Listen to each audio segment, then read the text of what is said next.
my dear students, welcome back to the physics class. Today we are going to start our new chapter, refraction of light. In the previous class we studied about the reflection of light and we see the light falling on the object gets reflected and reaches our eyes.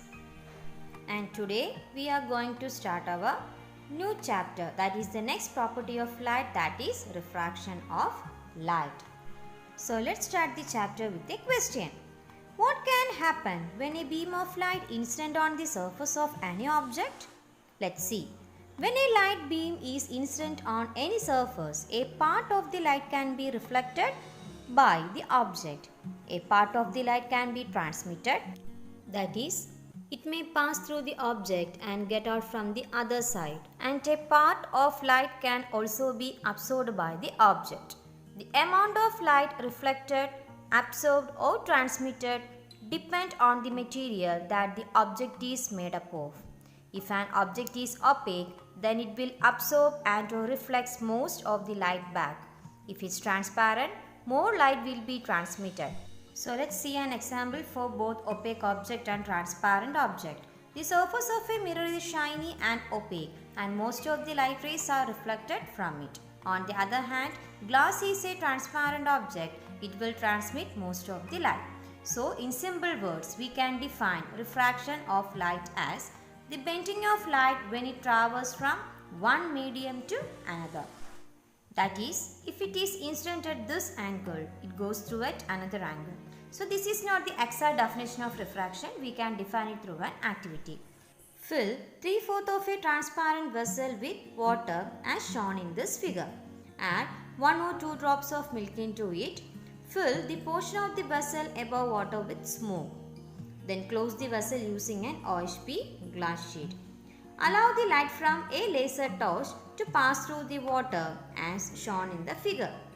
Then observe the path of light. Do you observe anything here? Yes, you can see the path of light gets deviated. So, can you say which are the media involved here?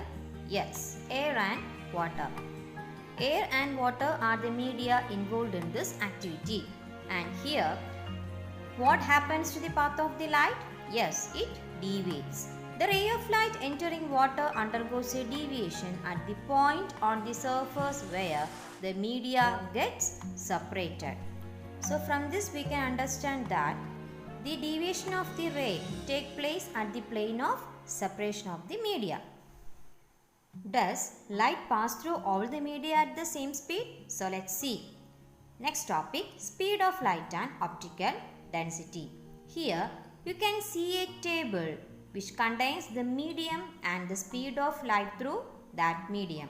In vacuum, the speed of light is 3 into 10 raised to 8 meter per second. Water 2.25 into 10 raised to 8 meter per second. And in glass, the speed of light is 2 into 10 raised to 8 meter per second. And in diamond, it is 1.25 into 10 raised to 8 meter per second. On analyzing the table, you might have realized that the speed of light through various media differs. That is, the speed of light is greater in vacuum and less in diamond. In diamond, it is only 1.25 into 10 raised to 8 meter per second. So, the characteristics of each medium influence the speed of light that passes through the respective medium. And optical density is a measure that shows how a medium influences the speed of light passing through it. As the optical density of a medium increases, the speed of light through it decreases. That means when optical density increases, speed of light decreases there. So, let's see the exact definition of refraction of light. It is the difference in the optical densities that causes the deviation. When a ray of light entering obliquely from one transparent medium to another, its path undergoes a deviation at the surface of separation. This is refraction. So what is refraction?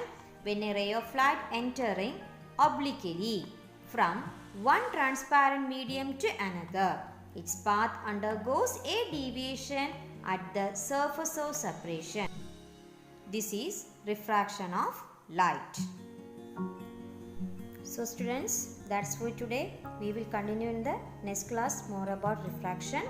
So thank you. See you in the next class.